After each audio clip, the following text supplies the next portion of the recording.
Welcome back to The Explainer, guys. Today, we are diving into a mission that literally shook the world. We're talking a world-ending threat capable of wiping out millions in the blink of an eye. And the guys tasked with stopping it? Well, their teamwork is honestly a miracle in itself. Fasten your seatbelts because this action-packed ride is going to be absolutely wild. Okay, let's dive into this.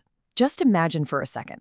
What happens when a terrifying superhuman, a deadly biological virus, and two very angry bald guys who absolutely cannot stand the sight of each other all collide? That chaotic premise is the foundation of today's explainer. It's all about total destruction, massive explosions, and a mission that no ordinary human could ever pull off. Let's kick things off with part 1, the dangerous virus and the superhuman. So our story starts on the rainy streets of London, where an elite MI6 team trying to secure a highly lethal virus runs straight into a brick wall. And that wall's name is Brixton. This guy is no ordinary human. He's a highly advanced human-robot hybrid. I mean, he effortlessly wipes out the entire MI6 team in seconds. He's got insane super strength, but what's really mind-blowing is his self-driving superbike that responds to his every command. His tech and his power level basically make him an unstoppable machine. Right, so with Brixton wreaking absolute havoc, a female MI6 agent named Hattie quickly realizes that if he gets his hands on this virus, the consequences will be catastrophic. She tries to escape in a truck, but it violently flips over. Left with zero options, she makes a desperate and, frankly, terrifying decision. She injects the deadly virus right into her own body just to hide it. With a literal biological time bomb ticking inside her, she barely manages to escape the scene. That brings us to part 2. The enmity of the two baldies. With the virus missing and the world in grave danger, the two most dangerous field agents are called in to handle the job.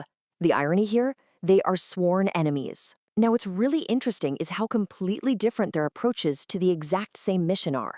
On one side, you have Hobbs, who is busy beating up thugs in Los Angeles for what turns out to be a total false lead. On the other side is Shaw, who's visiting his mother in a London prison, only to uncover a shocking truth. The target he's hunting isn't just a rogue agent, it is his very own sister, Hattie. After that revelation, it is total chaos. These two clash at the CIA headquarters and flat out refuse to team up. Meanwhile, Hobbs actually tracks down Hattie, and after a fierce brawl, captures her and brings her back to the CIA. But suddenly, Brixton dramatically crashes right through the glass, raining bullets on everyone. He grabs Hattie and runs, which kicks off an epic car and bike chase through the streets of London. Hobbs and Shaw are hot on his tail, and the chase only ends when Shaw cleverly maneuvers his slick sports car to force Brixton to smash directly into a double-decker bus. Ouch. And this brilliantly illustrates how time is rapidly slipping through their fingers. Brixton uses his massive global influence to frame Hobbs and Shaw on the news, declaring them international terrorists so the whole world turns against them. Worse, when our heroes finally track down the scientist who created the virus, they learn a horrifying truth. Hattie only has 24 hours. If the virus isn't extracted from her body by then, it goes airborne, and millions of innocent people will die. Time is running out. The stakes couldn't be higher, which brings us to part 3, explosion in the Octane lab. Okay, so to safely extract the virus, they have to infiltrate the world's most high-security facility located in Russia. Their plan? Absolutely insane. First, they meet Shaw's contact, Margarita, to gear up and get fake passports. Though honestly, Shaw uses this moment to give Hobbs a terrible fake ID just to mess with him. Typical. Then the real plan kicks into gear.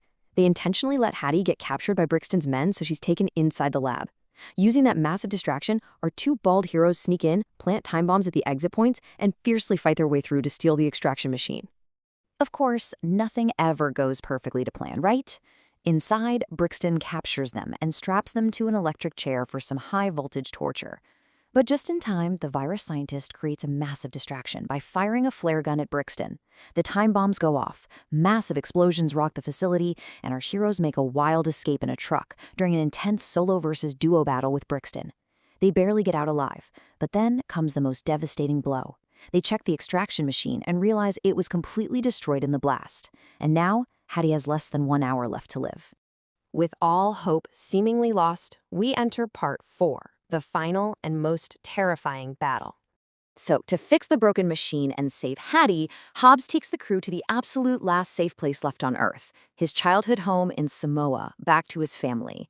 When they arrive after years of estrangement, Hobbs's brother instantly starts a brutal brawl. But then their mother walks out and yells, "Stop all this or I'll beat each of you with a slipper." Instantly, these towering, mountain-sized Samoan warriors just freeze. It is hilarious, but it perfectly proves that a fierce mother's wrath is way scarier than any highly advanced robotic villain. And what exactly does this number 0 mean? Well, to fight off Brixton's highly advanced, fully armed army, Hobbs' family has exactly 0 guns. They had previously gotten rid of all their firearms.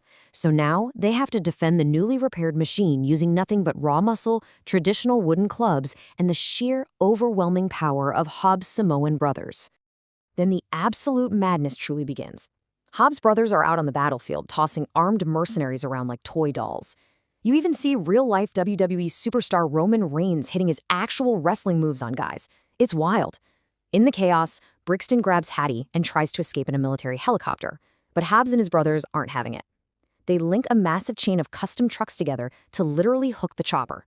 Defying every known law of physics, they use the raw horsepower of the trucks to drag the helicopter down, steering it straight into a minefield and causing a massive fiery crash.